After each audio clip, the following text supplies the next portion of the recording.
One of the most requested videos by far that I've been asked to do is to make a video on my Speedsoft loadout. In this video, I'm going to show you every piece of kit I use for both my pistol and rifle setup and why. I'm also going to offer alternatives to use for those on a budget or those just starting out, as some of the things I use can be cost prohibitive.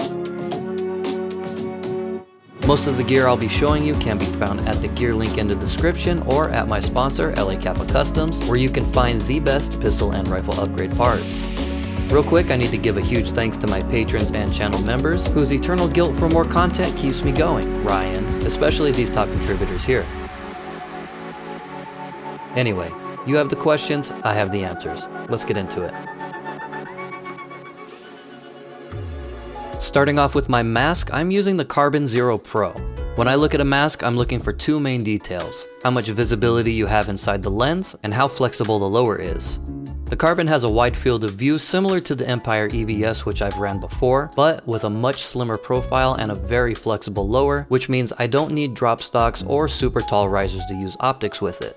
If you need to go ultra budget, Carbon also has the OPR goggle for about 50 bucks, which I've heard decent things about. My current recording device is the GoPro 11 Black Mini. It's functionally the same as the full-size Hero 11 with a slightly smaller profile and no large screens to get shot out. For the lens, the 11 series have removable lens caps, so I don't run any additional protection or a case. If it ever gets shot out, a replacement is only 20 bucks, and I've never had one shot out anyways. Now, I already know there's going to be a ton of questions about what recording settings I use, and you'll be very disappointed to learn that I use mostly default settings and I'm just good at editing. Sorry guys. The GoPro mount isn't very important as long as it's metal, and I don't even remember what my brand is. But the HK Army mount is very easy to find and works with just about any mask setup. On the back of my mask is an Anchor battery pack, which is held to my goggle strap with a custom sleeve and some neoprene padding to cushion against my head. I also use a right angle USB cable to connect the pack to the GoPro. The reason I do this is to keep my GoPro fully powered through long recording periods without having to remember to swap the small GoPro batteries out or risk running out of power while recording. If you wanted to do this yourself the quick and easy way, you can probably just zip tie a battery pack to most goggle straps without too much effort. To complete my headgear, I'm wearing a handmade headband from VLNT, which, if you did not know, is actually my own brand. The reason I read headbands over beanies is because 1, my hair is cooler than yours, and 2, it keeps the sweat out of my eyes without making me overheat like a beanie would. By the way, my headbands sell out almost immediately, so I do recommend following on Instagram and joining the mailing list for drop updates if you'd like to pick one up for yourself. For competition play, I'm wearing the Violence Pentagram jersey, which allows me to curse my opponents and steal their souls. It's super thin and breathable, which is important because my body runs very hot when I'm competing, and I found that since switching from wearing a hoodie, I'm able to play several more sets in tournaments before I'm gassed, and I retain more energy overall. As a bonus, BB's really fucking hurting this, so I don't have to worry as much about no calls.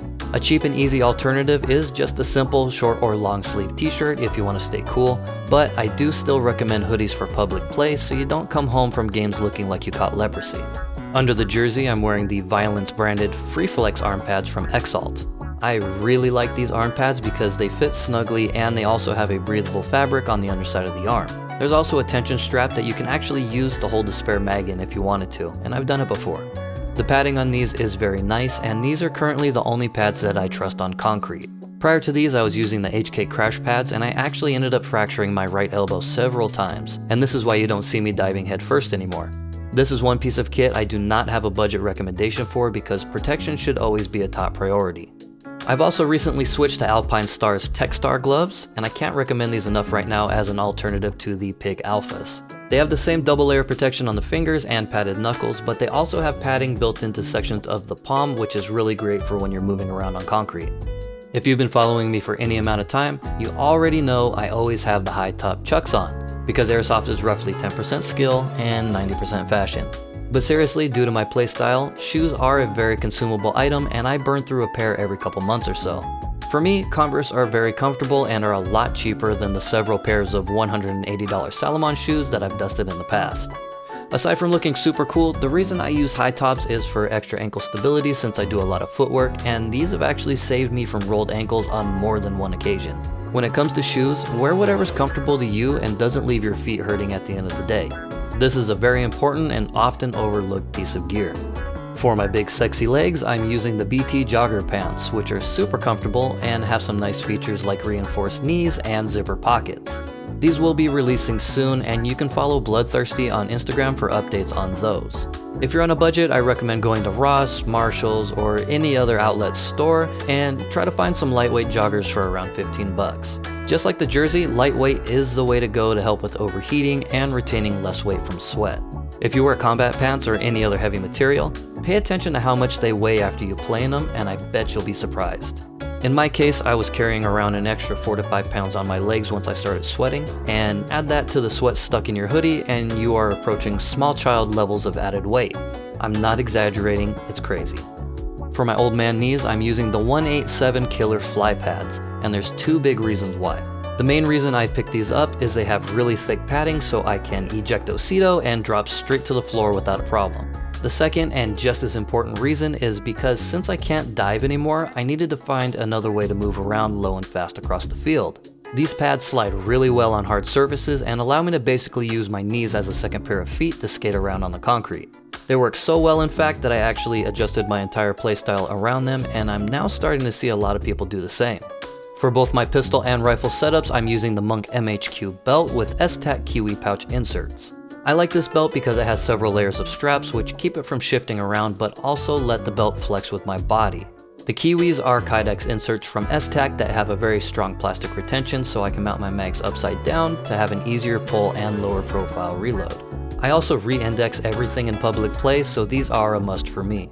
You'll have to find a way to mount these in your own belt as they only come in MOLLE panels for the pistol pouches. For my rifle setup, I just bought a triple 5.56 placard from T-Rex Arms, which already has hook and loop on both sides of it, so you can just drop it in without modification.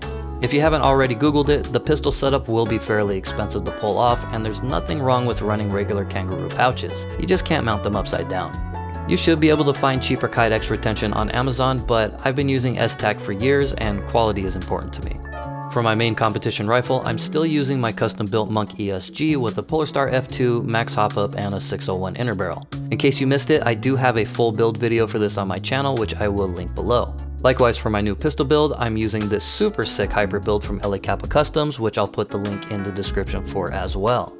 Beginner recommendations for both pistol and rifle are super simple. Use whatever you have and just get out there and play. You don't need a super tricked out weapon to start in Speedsoft, and you can always upgrade your gear as you start to outgrow it. Having a weapon maxed out with upgrades certainly does help to an extent, but once you get past the beginner levels, skill is always going to win over how much the other guy's weapon cost. If you enjoyed this video, make sure to let me know in the comments and let me know what you might want to see next in regard to setups or advice, and I'll see if I can make that happen. Thanks for watching, guys.